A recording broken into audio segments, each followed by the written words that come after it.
The town of Oatman, Arizona, on old Route 66, is tucked into the Black Mountains of Mojave County on the west side of Sitgreaves Pass, elevation 3550.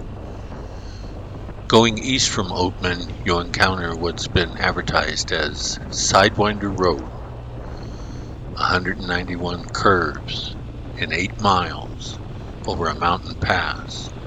No guardrails. No vehicles over 40 feet allowed. If you make it to the other side in your Class A motorhome or custom bagger, you can even get a t-shirt that says, "I survived Sidewinder Road." Approaching from the east, the infamous Sidewinder Road starts at Cool Springs, a tiny tourist stop that used to be an old watering hole long before Route 66 existed. Videos I've seen of the Oatman area show sunny days, spectacular scenery, twisty roads, and a small movie set of a town where happy tourists flock in to buy souvenirs after they feed and take selfies with the wild burros that roam around, stand in the middle of the road, and basically do whatever they like. The day I went to Oatman, riding east to west, was quite different. It was hot and heavily overcast. There was no blue sky, and no golden sunlight to make the landscape postcard perfect. Even though it was April, there was no super bloom of spring flowers as featured in all the travelogues. The day I went, it seemed I was winding my way into a tormented limbo, where humans only survived as zombies living off the corpses of those who have died here long ago. Now that I've been to Oatman and know its history, in some respects I think that's a better way to imagine the place. Under brooding skies, not prettied up, not hyped for beauty and adventure and wild donkey fun, but as an example of a place reduced over time into a dull gray limbo that's haunted, and for good reason.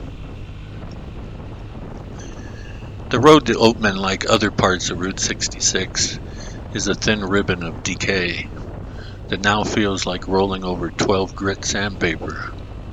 The whole place is a rough spot, a twisted aftermath, a narrowing of options, so typical when you pave it in broken dreams. There's an underlying tragic energy about the place as you start to climb into the mountains. Riding the twists and turns feels like rolling over sunburned scars. Even the tumbleweeds scrape by like steel wool, chasing after the stains of all that happened here over the years. It's a place where you're not surprised to encounter diamondbacks crossing your path, or signs warning you not to fall into the closed-down mine shafts. No wonder many people have never heard of Oatman. To go there, you have to be a local, a biker, or a fringe tourist with backroad quirkiness on your bucket list. Only about 100 people now live in Oatman.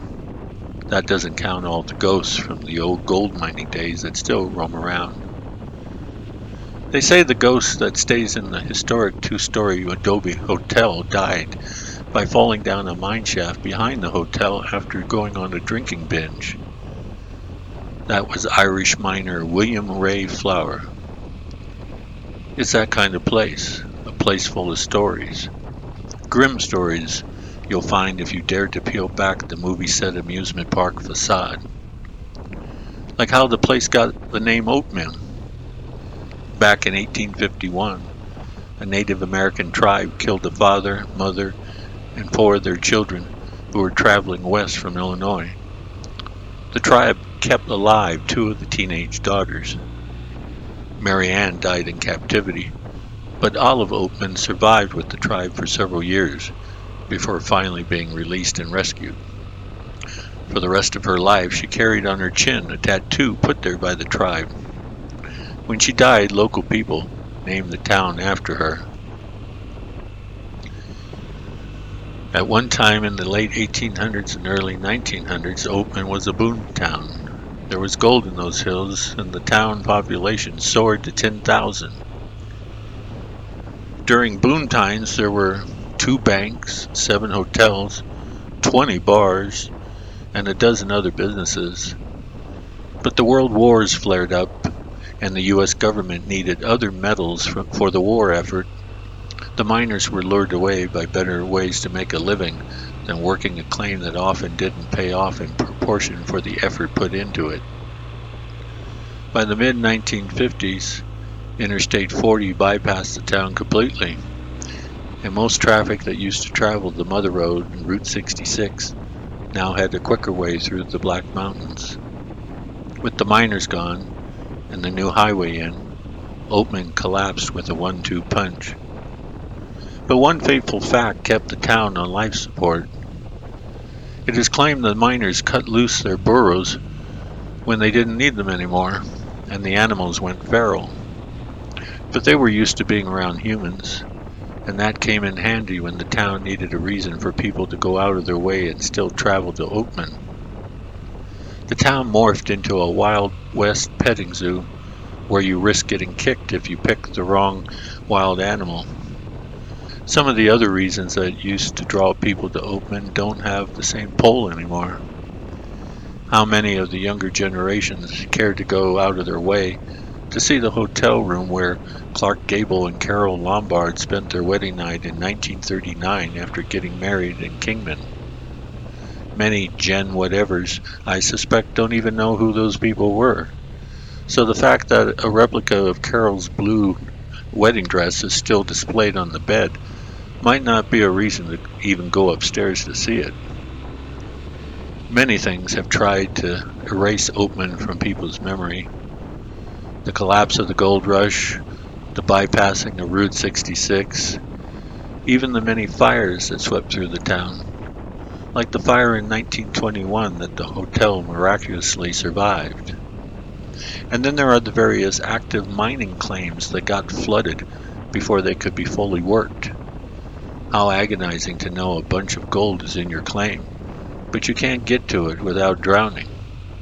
And no doubt some have tried to get through that water.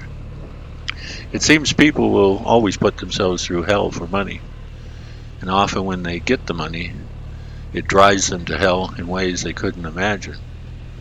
Perhaps that's why Oatman even today displays the various jail cells used throughout its mining history. One is a 10x6 cage. Another is a vertical lockbox barely big enough for one person to stand up in with no way to sit down. I can't imagine being locked in there in the Oatman heat. Maybe that's why the walls and ceiling of the hotel's restaurant and bar are wallpapered in dollar bills. Tourists tempting fate and fantasizing how they would stake their own claim, paying homage to the quest for riches. In 1995, gold mining came back to life again in the area when another gold discovery was made. That claim is still active today. It's a big operation, and you know they're serious about what they're doing in there, because there's razor wire on the fences surrounding the claim's private property. Running a mine now is not like the old days. It's big business with serious technology. If you want old-time gunfights between miners in the street outside of one of the saloons, you'll have to wait for showtime that starts around 1:30 in the afternoon. Of course, they shoot blanks now as the kiddies watch and eat their ice cream. Oatman attempts to simulate the past, and its efforts mock the tourists who don't realize how much of who they are now is also a simulation. Out of hibernation, snake season in this area starts in March and ends in November. It's ironic that high season for bikers overlaps perfectly with snake season. 15 species of snakes live in the area, with the western diamondback, Mojave, black-tailed, and Sidewinder the most popular snakes to be spotted. Many bikers make the pilgrimage to the Black Mountains to run the Sidewinder Road. As with any challenging road, not all of them make it through it alive. Just off the road at Sitgreaves Pass, there's a little trail that takes you to a lookout point. Two things are immediately noticeable at the top and then along the way. The great views, of course, but also the little handmade memorial crosses, each one in memory of a death on Sidewinder Road. The spot is known as Memorial Point. On one large rock, a hand-drawn message sums it up quite nicely. Crash and burn, all the stars explode tonight. I can say now I've been to Oatman, but I didn't get any souvenirs. I've ridden the Sidewinder Road, and I didn't go over the edge. I walked past a few burros, but I didn't pet or feed them. I swerved around a diamondback in the road. I didn't run over it. I looked for a super bloom of flowers. I didn't see any. Early afternoon there'd be a cowboy shootout in the dusty street, but I didn't wait for it.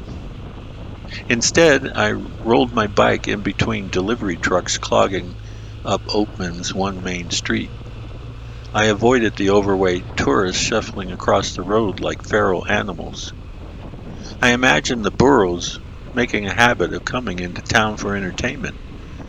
The donkeys like seeing the variety of cell phones with the odd menagerie of humans attached to them. No, it's not like it used to be in Oatman, that's for sure.